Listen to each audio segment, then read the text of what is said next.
Remue ménage.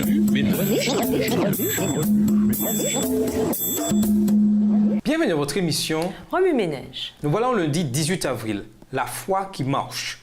Lisons Matthieu 9, les versets 20 à 22. Matthieu 9, les versets 20 à 22. Et voici une femme atteinte d'une perte de sang depuis 12 ans s'approcha par derrière et toucha le bord de son vêtement.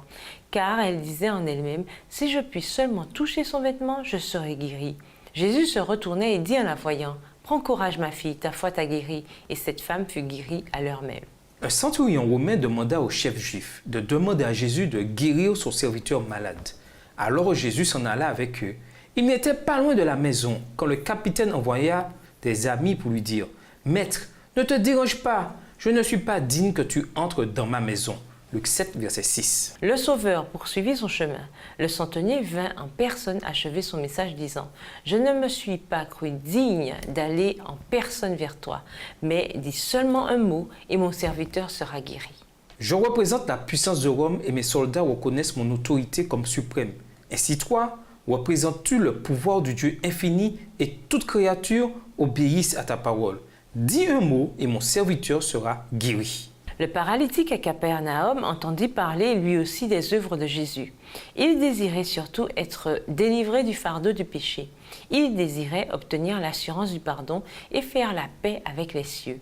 Après avoir lutté sans succès pour se frayer un chemin à travers la foule, les amis du paralytique le descendirent du toit et le déposèrent aux pieds de Jésus. Le Christ avait attiré à lui le malade.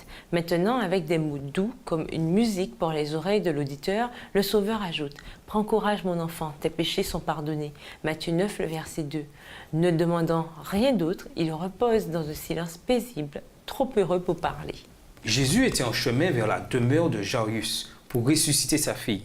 Une pauvre femme qui souffrait d'une hémorragie depuis 12 ans vit là une occasion d'être guérie. « Si seulement j'arrive à le toucher, je serai guérie, » murmura-t-elle. Elle se poussa encore en avant et réussit, quand Jésus passa à effleurer le bord de son vêtement. Sur le champ, elle sut qu'elle était guérie.